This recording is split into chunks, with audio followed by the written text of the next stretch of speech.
Hey, Math 135. This is the second half of our linear programming supplement.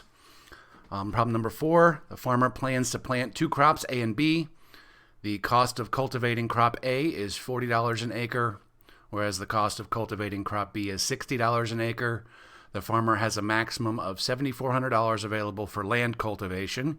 Each acre of crop A requires 20 labor hours, and each acre of crop B requires 25 labor hours. The farmer has a maximum of 3,300 labor hours available. If she expects to make a profit of $150 per acre on crop A and $200 an acre on crop B, how many acres of each crop should she plant to maximize her profit? What is the optimal profit? All right, so just as with the last problem, we want to start off by translating the story into a linear programming problem. And that starts by identifying some variables. The last question here, how many acres of each crop? So we can have X be, X would be the acre of crop A.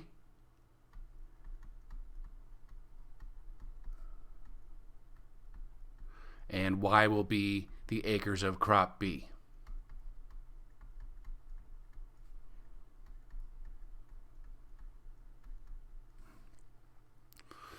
Our objective function, then, we're trying to maximize our profit. So the objective function is going to be a profit function. The profit that we earn from crop A, let's see, there's $150 per acre times X acres, so 150X is the profit from crop A. And then crop B, we are earning $200 per acre times Y acres for the profit on crop B. Our system of constraints, we can't plant a negative number of crops, so X has to be, I don't want it to be there. X and Y both have to be non-negative. So X has to be greater than or equal to 0, and Y has to be greater than or equal to 0.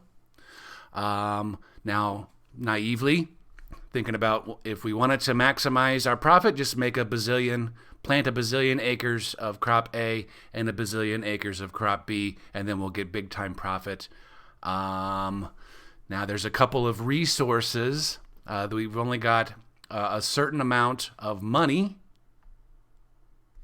We've only got a certain amount of money. There's a cost constraint.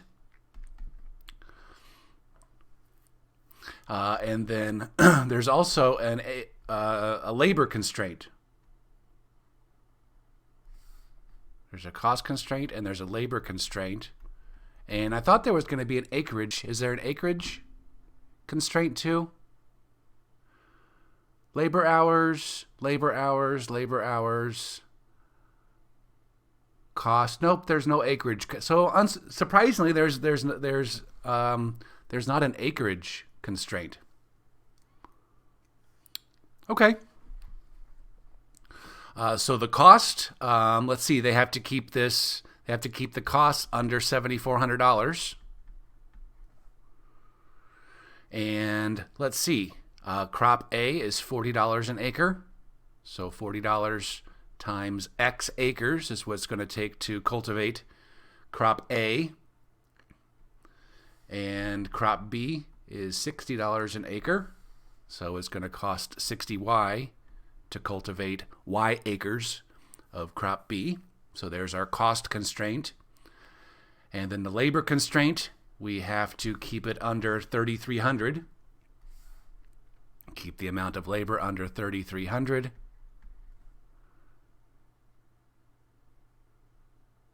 The amount of labor for crop A, each acre, so it's 20 hours per acre for crop A. So the amount of labor that we're going to spend cultivating crop A is 20 times X. 20 hours per acre times X acres. And then crop B is 25 hours per acre times Y acres for crop B.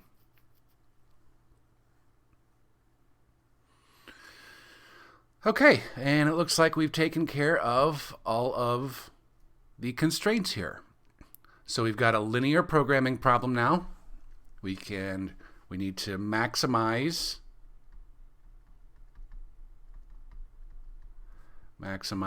our P, 150x plus 200y, subject to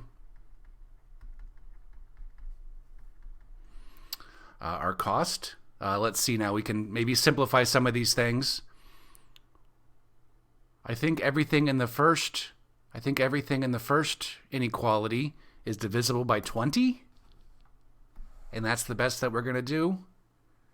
Yeah, everything there is divisible by 20. So if I take that first constraint equation, or inequality, first constraint inequality, and divide everything by 20, see 40 divided by 20 is 2.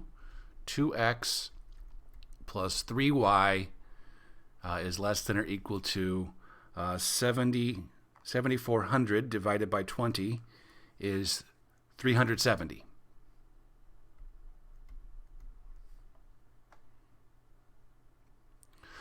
In the second equation, everything's divisible by 5. So when I take the labor inequality and divide everything by 5 there, 20 divided by 5 is 4x. 25 divided by 5 gives 5y. And then 3,300 divided by 5 gives 660. Okay, so we're able to clean up those first two inequalities a little bit to make them more manageable. And then we have we're in the first quadrant constraints as well. Okay, so now we have a pure linear programming problem. We can forget about the fact that we're talking about crops here and then just get the job done. Our first step is to graph this system of constraints. So we've got two interesting lines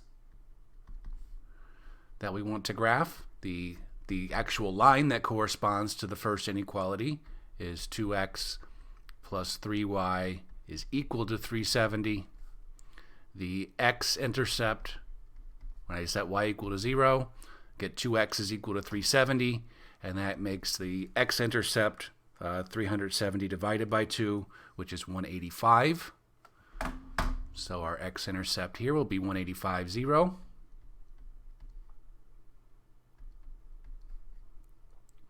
And the y-intercept, if I set x equal to 0, I get 3y is equal to 370.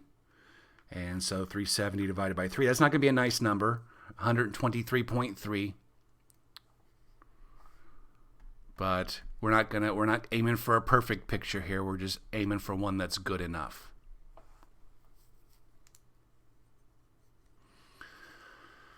All right. For the second line, and we kind of have to get these intercepts to know what kind of scale we need. The second line is 4x plus 5y is equal to 660. The x-intercept for this line, if I set y equal to 0, I get 4x is equal to 660, and 660 divided by 4 is 165.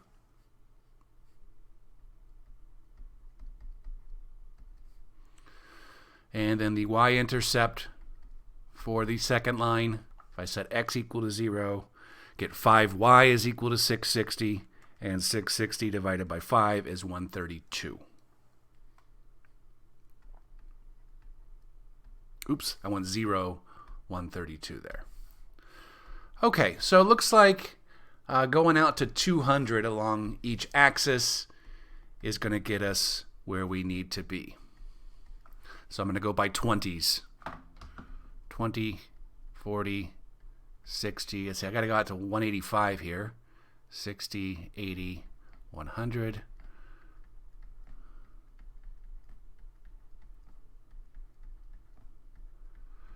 Okay, and same thing along the y-axis.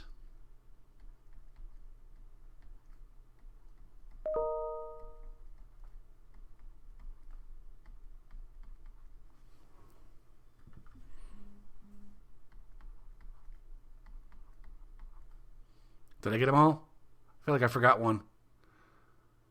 Oh, I started at the x-axis like a dorp. Okay. Ah.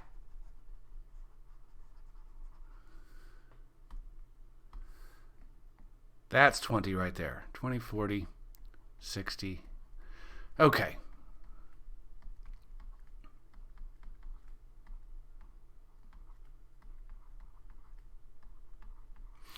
Okay, so we got that scale. For the first line, we have an x-intercept of 185, which will be about a fourth of the way in between 180 and 200, and a y-intercept of 123, which will just be slightly above 120.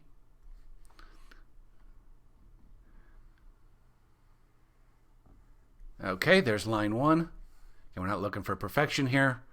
We're just looking for good enough.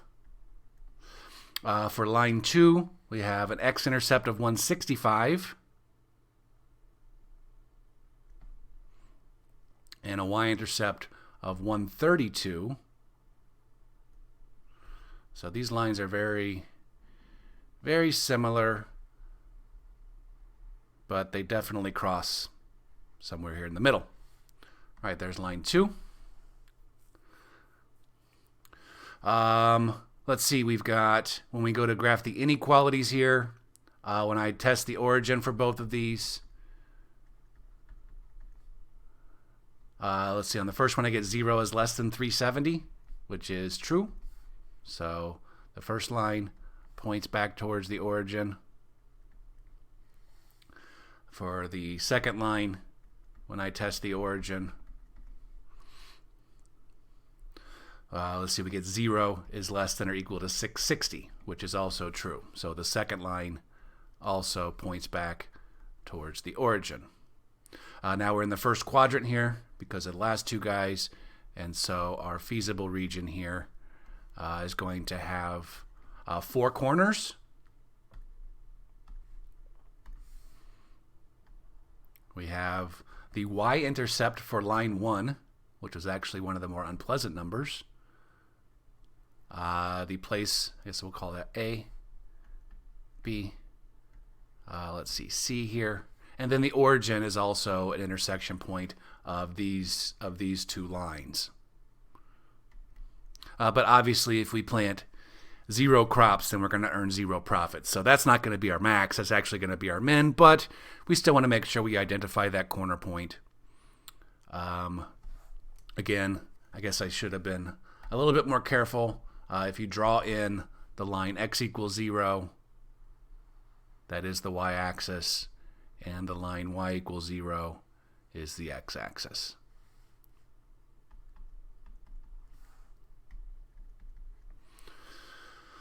Okay, so it looks like I think we've identified, at least in the picture, our feasible region, and identified that we have 4 corner points, 3 of which we can write down immediately.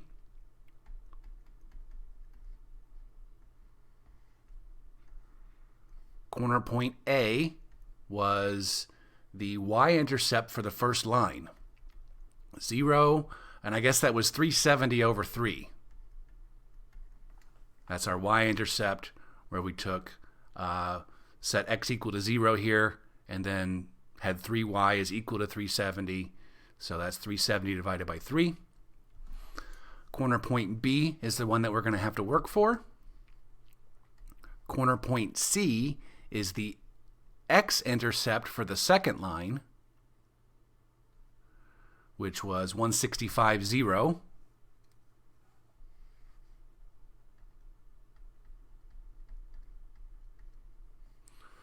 And then corner point D was the origin. Okay, so corner point B, that's where line 1 and line 2 cross.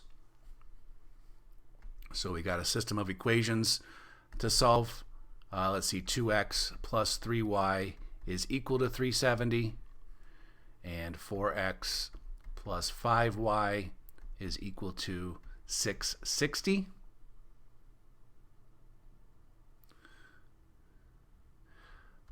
If I multiply this first equation by, I'm going to multiply it by -2 so I can make the x coefficients be opposite.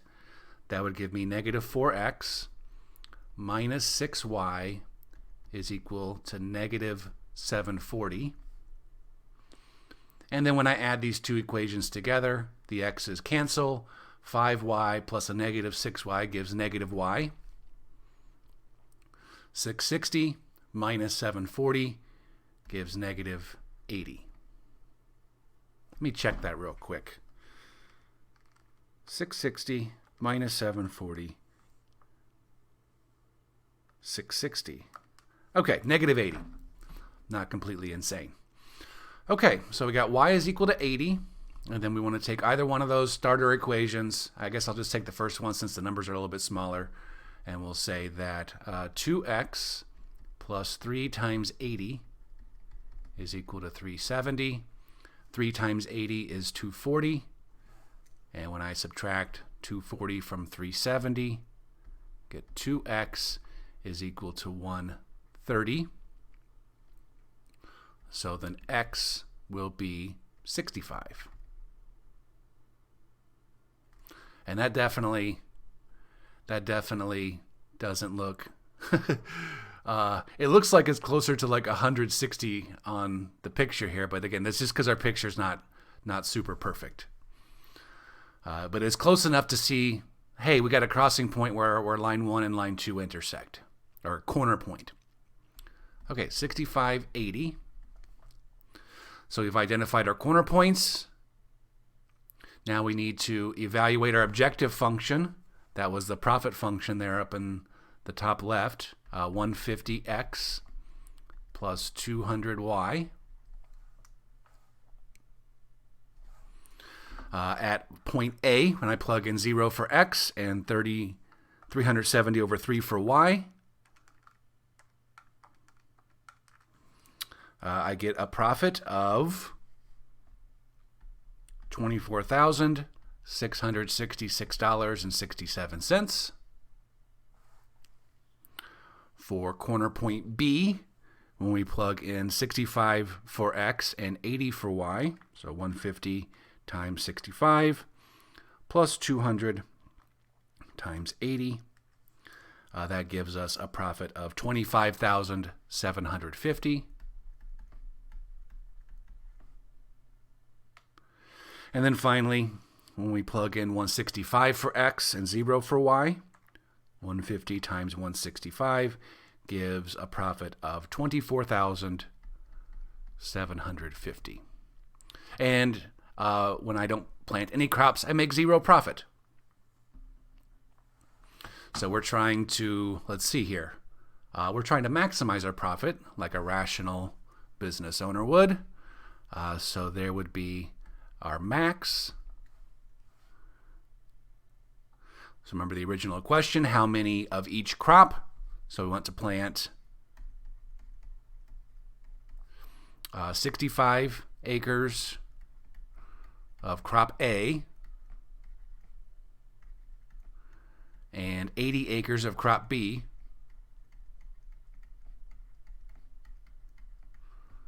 Then there's also the question of what is the maximum profit to earn a $25,750 profit.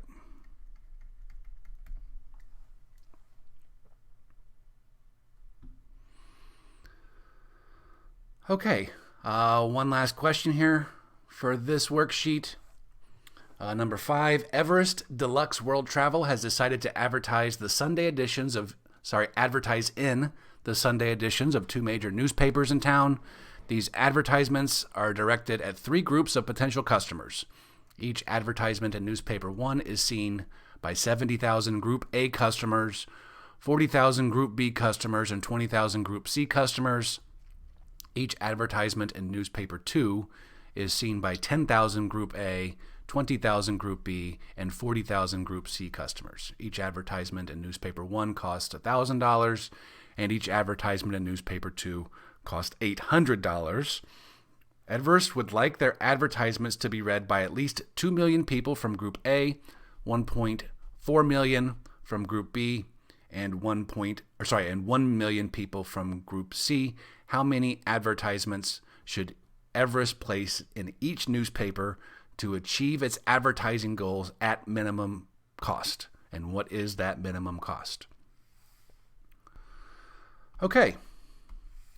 So we have to identify, we got to translate this story into a linear programming problem.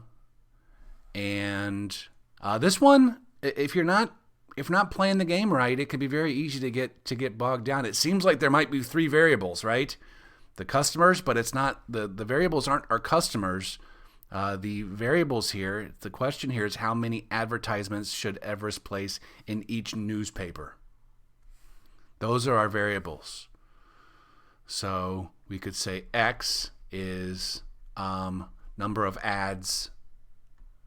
I guess the variables here are the newspapers. In we call them newspaper 1 and 2.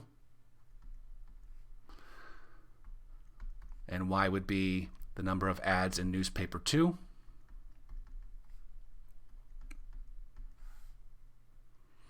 Our objective function, we are trying to, we're trying to do two things. We're trying to meet the advertising goals, but the thing that we're trying to minimize is the cost. So our objective function is a cost function here. Okay, let's see, where does it talk about the cost of advertisement? Here we go. Each ad in newspaper 1 cost $1,000. So $1,000 per ad times X ads in newspaper 1. That would be the cost for our advertisements in newspaper 1. In newspaper 2, each ad costs $800. So we will spend a total of $800 per ad times Y ads. So there's our objective function, and we're trying to minimize that.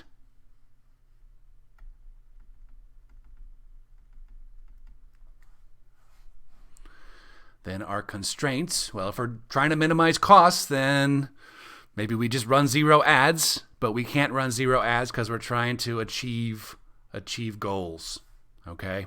I guess before we jump in, we can't run a negative number of ads.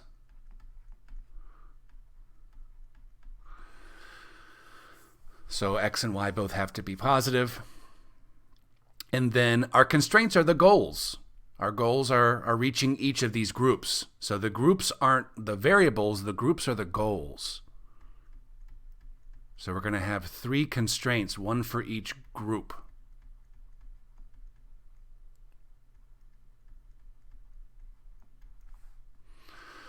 Okay, so for group A, we need to reach, let's see, our goal for group A, we have to reach at least 2 million people. So the number of people that we reach in group A has to be at least 2 million.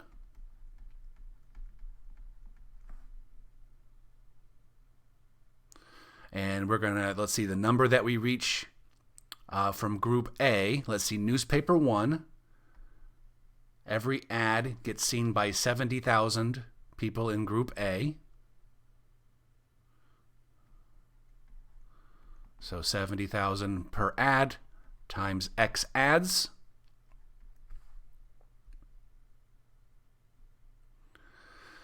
For group B, we're still on group A. Newspaper 2 gets seen by 10,000 people in group A per ad. So 10,000 per ad times Y ads for newspaper 2 in group A.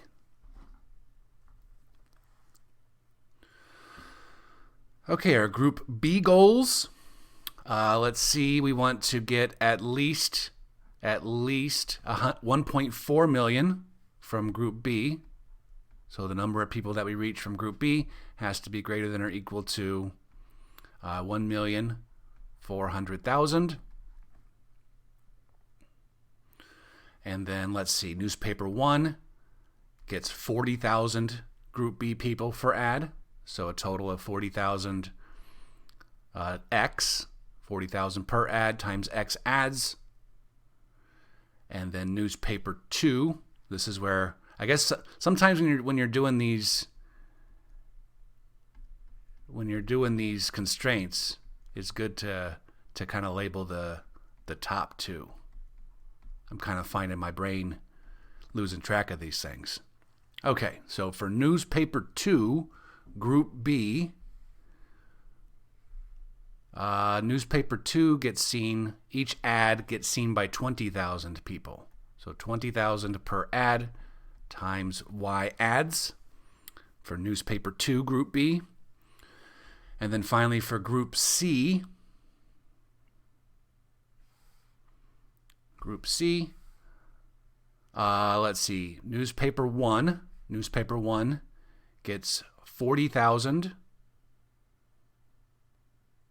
Oops, I'm on the wrong one. 20,000 Group C from newspaper 1, 20,000 per ad times X ads, and then 40,000, that's newspaper 2. Newspaper 2 gets 40,000 views per ad times Y ads, and then our goal for Group C is to get at least 1 million views there.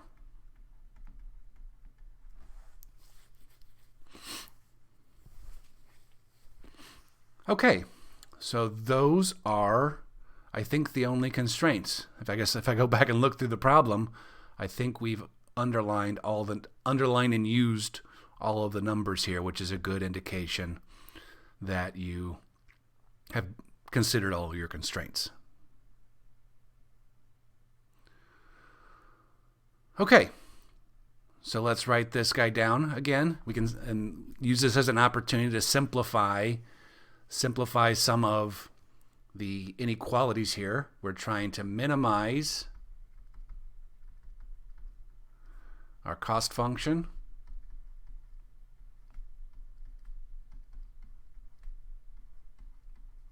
Subject to. Let's see, I think, yeah, everything in all three equations is divisible by 10,000. I think that's the best that we can do in the Group A equation. So if I divide everything by 10,000, that gives me 7x plus y is greater than or equal to, let's see, 2 million divided by 10,000 gives me 200.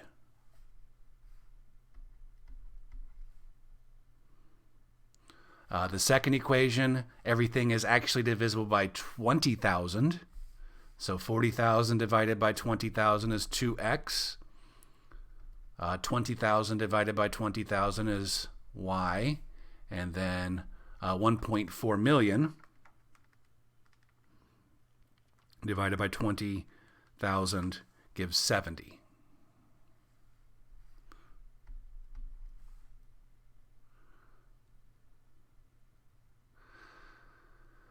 And then the Group C inequality, everything there is also divisible by 20,000.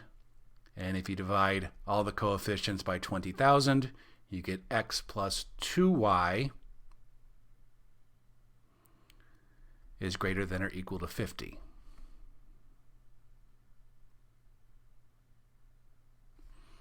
And then we have we're in the first quadrant constraints. Okay, so there's our system of constraints. Our first task here is to graph that system. I guess we ended up with this last time. We'll just start off by graphing the last two, the x equals 0 and y equals 0 constraints that are forcing us to be in the first quadrant, so that might be easier for us to remember that we have possibly the origin as a corner point. We've got 3 lines here. For line 1, the corresponding equation, 7x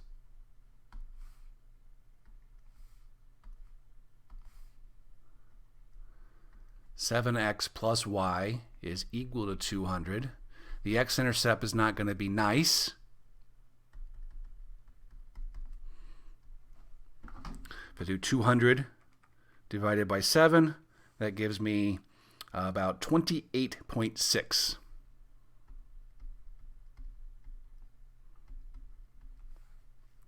The y-intercept will just be 200.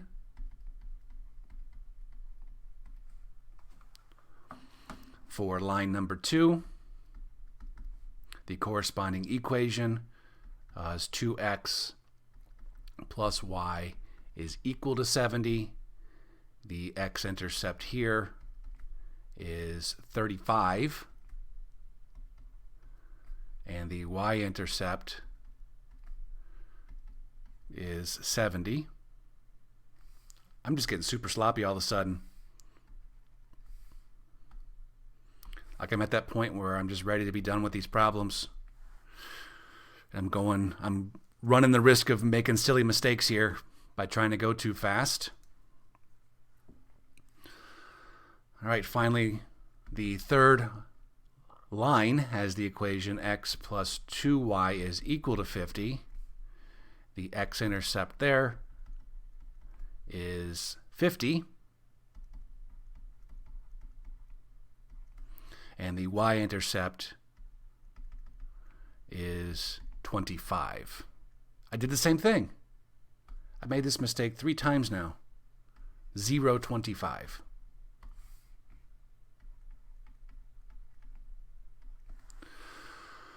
Okay, so our x-intercept only goes out to 50. That's as far as we got to go out along the x-intercept. The y-intercept, though, we got to go all the way out to 200, which is maybe a little bit obnoxious. I'm going to go check that first equation real quick to make sure. Yep. Okay. So we're going to have I'm going to use a different scale just because if I try to make the x-intercept scale the same as the y-intercept scale, I'm just a little bit worried. So on the x-intercept, I'm going to go in 5s because I only have to go out to 50.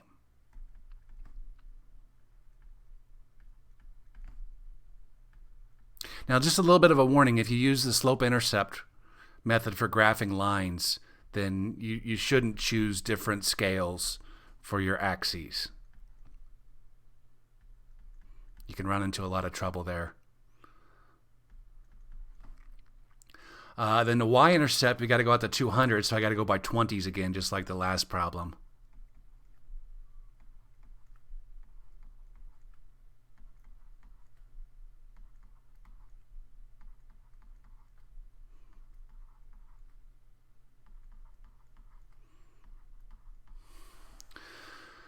All right, so let's see if I can get these guys drawn in reasonably well. For the first line, it has an x-intercept of 28.6, which is in between 25 and 30, maybe a little bit closer to 30.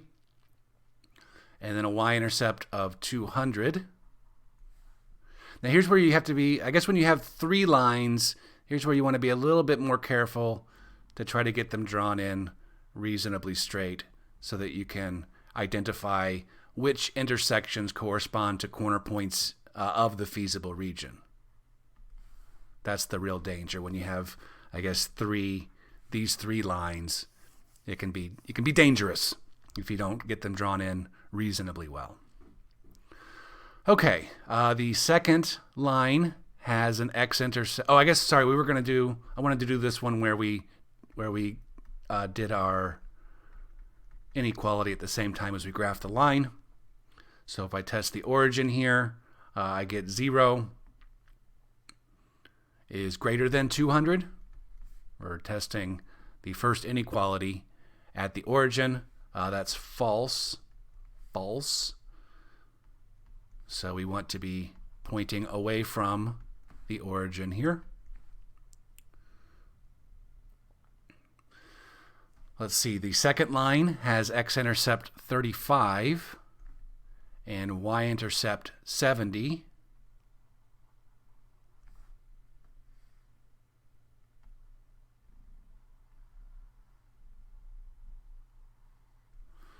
All right, there's line 2.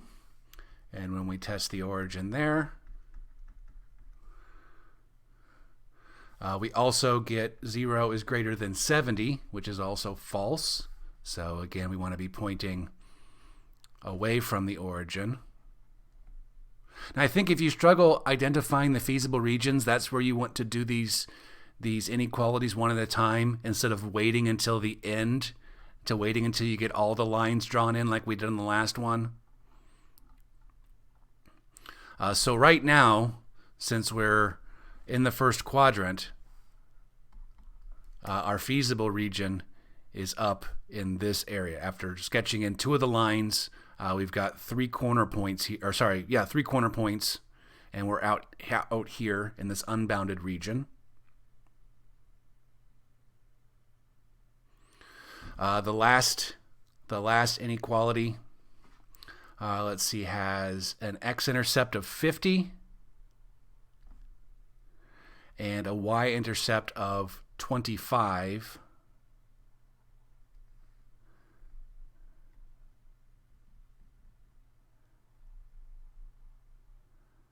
And we get that in. And so I guess where you got to be careful is you got to make sure that you know, does this line go underneath that intersection point or does it go above that intersection point? That's really kind of the only thing that matters in this picture. And I'm pretty certain that it goes underneath. I'm so certain that I'm not going to check. But if you needed to draw in a better picture, then you should do that. Okay, so when we test the origin on this third line, we get x is greater than or equal to 50, which is false. So we're pointing away from the origin there as well. Okay, so I think let's see, our feasible region is this part out here. And there are 4 corner points, 2 of which are nice. We've got the y-intercept of line 1. We've got a corner where line 1 and line 2 cross. And we've got a corner where line 2 and line 3. I didn't label line 3. This was line 3. We've got a corner where line 2 and line 3 cross. And then there's a 4th corner out here that is the x-intercept of line 3. So let's call these guys A, B, C, and D again. A and D, we can very quickly identify. B and C are ones that we're going to have to do a little bit of work for. Okay, and then we'll also discuss, I guess when we identify point B, so here's how we're going to make sure that our picture is good. When we identify point B is above line 3. It's in the feasible, it should satisfy the inequality from line 3, right? Line 3, it's above line 3, and the inequality for line 3 points above line 3. So this point B, if we've drawn this carefully enough, this point B should satisfy the inequality for 3. That's how we're going to check to make sure that B is where we think it's supposed to be. And we could do the same for C as well. C satisfies, it's a solution to the inequality for line 1, if our picture is correct. So that's how we're going to check that here, since we have the time. Okay, so we got 4 points. This one's dragging on a little bit longer than I want it to. Point A is the y-intercept for line 1. So that's 0, 200. Point B is one that we're going to have to work for. That's where line 1 and line 2 cross. So we'll get to that in a second. Line C is also one that we're going to have to work for. Point C is where line 2 and line 3 cross. Oh, we're out of room here. Point C is where line 2 and line 3 cross. And then point D is the x-intercept of line 3. So the point 50, 0.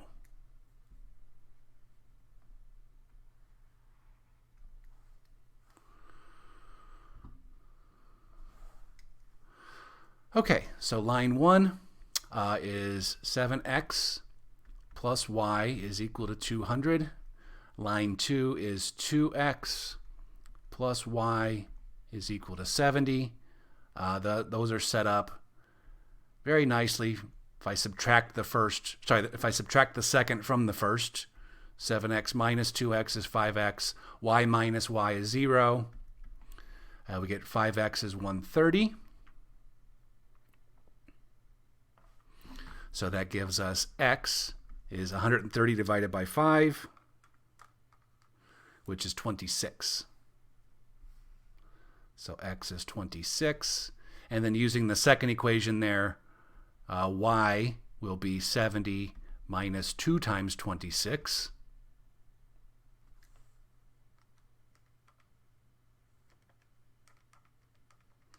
Which is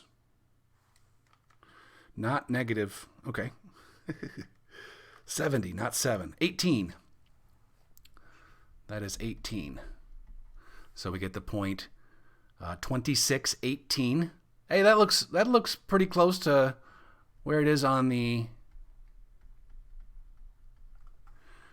the picture. I think I drew those first two lines relatively well. Is that third line that's sketchy?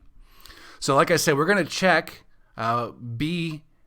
This point should satisfy the inequality for line 3. So let's go check that real quick. We got, let's see, 26 plus 2 times 18 will be 26 plus 36, which is 62, which is greater than or equal to 50. All right, so that checked out. This point B was above line 3. Okay, point C is the intersection of line 2 and 3. We got 2x plus y is equal to 70 for line 2, and x plus 2y is equal to 50 for line 3. I got a couple of different choices I could make for how to do an elimination, but I think I'm just going to multiply everything in the second equation by 2.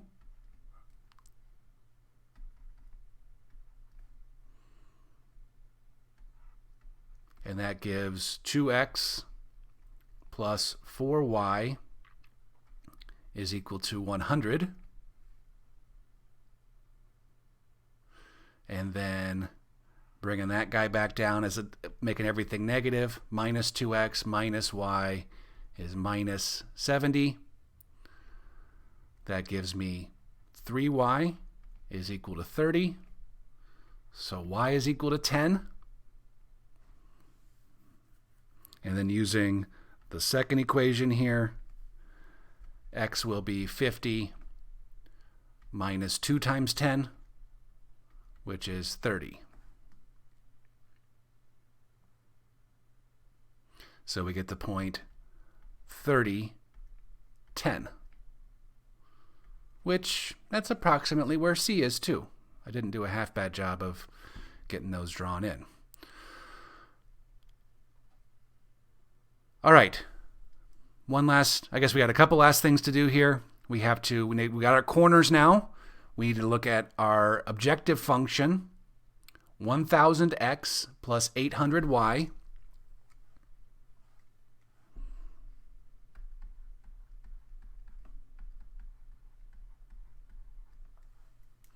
And evaluate each of these corner points in that objective function. So at point A, 1000 times 0 plus 800 times 200 gives us 160,000. Those are our advertising costs. I guess if we just put all of our advertising into that second newspaper. B and C, we have a mixture of the two newspapers. 1000 times 26 plus 800 times 18 gives us advertising costs of $40,400.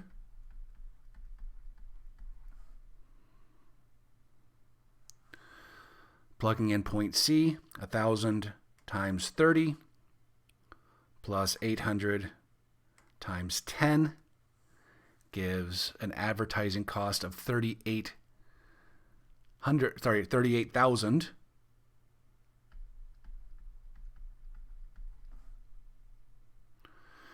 And then finally, I guess if I run all the ads in newspaper 1, 1,000 times 50 gives 50,000.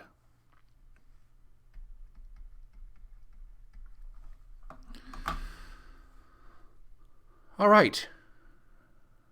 Now we are trying to minimize our costs, and it looks like the minimum cost will be 38,000.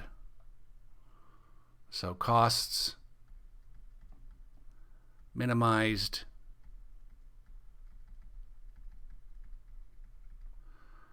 by running, let's see, 30 ads in newspaper 1 and 10 ads in newspaper 2. And those minimum costs were $38,000.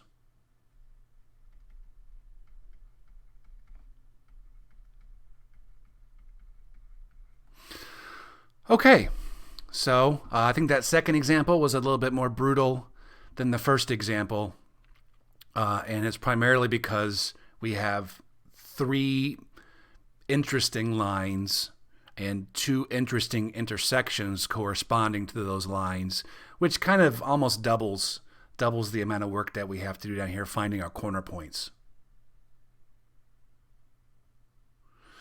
So that's one of the things that when you go into a problem, you can identify, do I have 3 interesting lines or maybe more?